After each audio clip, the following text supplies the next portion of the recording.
Thank you very much, Speaker.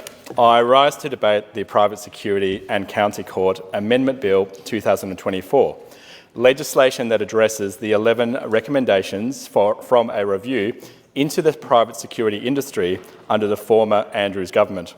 At the time, there were a number of issues with the private security industry which the original Private Security Bill in 2004 failed to address. Indeed, the industry was plagued by reports of questionable practices and misconduct, a lack of adequate training measures, unsafe working environments and more. Despite the strides the original legislation made in being the first formal recognition of the importance of a robustly regulated private security industry, the Act was failing to keep up with the change in industry. The review of Victoria's troubled security firms, released initially in 2020, came as Victoria grappled with COVID-19 outbreaks at the quarantine hotels and detailed an industry plagued with poor hiring practices and controversial subcontracting policies. The report also found security guards being underpaid, lacking English language skills, and often being so poorly trained that they could not perform the basic functions of their job. These industry-wide issues became most evident during the outbreak at hotel quarantine during the pandemic. The casualised nature of the industry, associated lack of job security, and lack of appropriate training and knowledge in safety and workplace rights all contributed to a bungled hotel quarantine program. Indeed, the former Andrews and now current Allen Labor government want to regulate this program to the back rooms of history, for it to be forever cast out of the memories of the Victorian people and to shirk their responsibilities. But let me state for the record that the hotel quarantine disaster was one of the worst public administration failures in all of Victoria's and indeed Australian history.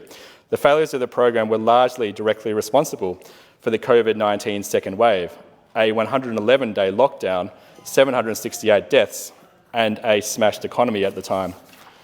And we will never forget the collective amnesia amongst both senior public servants and members of the Labor Party on whose decision it was to use private security guards, a decision that had catastrophic implications for our state and reverberations of which are still being experienced today. I reiterate and again state for the record that the failures of the former government and the lack of responsibility for one of the worst public administration disasters in Victoria's history is a downright disgrace. And in this debate, it would be remiss of me not to note this. The Victorian people will never forget, no matter how much they think it has been relegated to the history books. Going back to the specifics of this bill, among many other measures, this legislation amends the Private Security Act 2004 to provide for a new licensing system for the private security industry and to amend the County Court Act 1958 and the Sentencing Act 1991 to extend the operation of the Drug Court. In relation to private security, the changes are relatively uncontroversial and will bring about those 11 changes based on the review's findings. Clauses 4 to 41 and 44 to 61 are mostly procedural and deal with changes in language from registration through to licensing.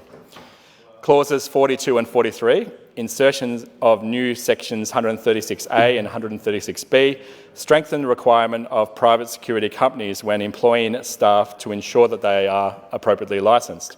Companies will now be obligated to provide full details of all staff assigned to a job to the customer, and there are severe penalties for non-compliance. The bill will also amend the Private Security Act to provide for a new licensing system. I think that it is of utmost importance that we are ensuring that private security individuals and companies are maintaining the highest standards when exercising their work and that they are fit for the job. With the current Victoria Police staffing shortages and lack of adequate resources, I think we could have situations where private security is acting as a supplementary law enforcement. Just last year, we all remember that 43 police stations were closed to the public late at night to ease staffing and funding pressures. This included Mornington Police Station, which needs more manpower and more resources, not less. And we all know that violent crime, burglaries, youth violence and crime generally is increasing every day. While the police, of course, do a fantastic job and make the best use of the resources that they are given, it is simply not enough to tackle these burgeoning crime rates. We have also seen private security acting as their own law enforcement on a particularly large and increasing scale. I'm thinking in particular of Jubilee Estate in Wyndham Vale, where at night private security drives slowly over the roads, acting as a supplementary law enforcement, protecting residents, checking licence plates on strange cars, and responding to reports of suspicious activity. All of this is largely due to Jubilee's remoteness, being 11 kilometres from the nearest police station.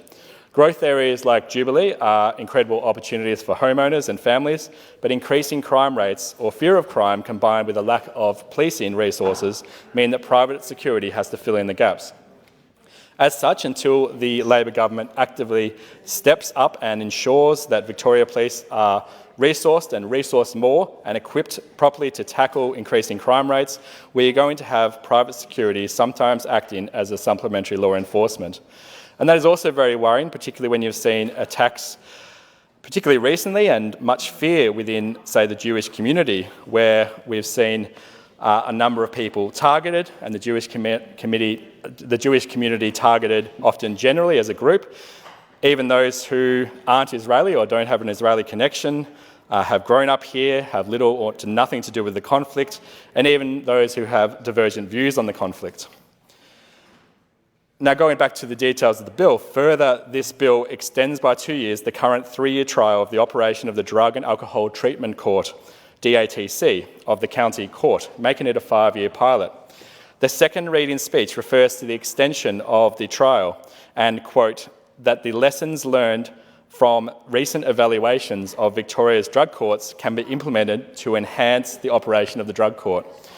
Indeed, ever since the establishment of Victoria's first ever drug court at the Dandenong Magistrates Court in 2002, the DCV model has had a number of achievements under its belt, producing positive outcomes for the community and participants. Despite the achievements, there are a number of measures that can be taken to improve the current system. For example, I would love to see an established agency and organisation. Indeed, this could be done nationwide to foster communication and collaboration between professionals in the drug court, such as what they have in the US, the National Association of Drug Court Professionals. This is a training, membership and advocacy organisation devoted to enhancing the drug court model, where professionals can exchange information and ideas. This is, of course, just one example, yet I would be interested to hear what evaluations the Minister is referring to when they are released from the Attorney-General's office. In relation to the changes to the private security industry, it is also a concern of mine that these changes could take years to materialise. Victoria Police, who are responsible for overseeing private security, firearms licences and controlled weapons, is grappling with an outdated law enforcement assistance program, otherwise known as LEAP database, that will, as I understand, lose the support from its parent company in 2029. The support currently provided by the company is also limited. As such, implementing the requisite systemic changes to accommodate these private security amendments, particularly in the introduction of the new licensing system and transitional arrangements, will be costly and time-consuming. During the bill briefing, the department acknowledged that Victoria Police has yet to ascertain the full scope and costs required to update the database to meet the standards necessary. However, the department has said that the objectives can be achieved by the stated deadline of the 19th of June 2025. I am, of course, very reluctant to have any confidence in this date, given that the government has had a history of shortcomings in delivering timely and budgeted database or IT upgrades for Victoria Police. Furthermore, the new fee structure for private security companies and individuals is still unknown. The fee structure for licences and registrations is set out in detail in the private security regulations, and these structures will need to be substantially redrafted or remade, requiring detailed analysis through a regulatory impact statement to ascertain what fees are required on a cost recovery model. This task will be complicated because each staff member in the registry deals not only with private security matters, but also firearms and controlled weapons matters. There is much uncertainty surrounding this, and it will take time to accurately assess what proportion of their time, on average, is spent on each private security licensing task before fees can be managed. Overall, the Coalition will not be opposed in this bill, although, like much of the legislation those opposite have brought forward in recent times, there are still concerns and much uncertainty as to how the amendments will work in practice. Thank you.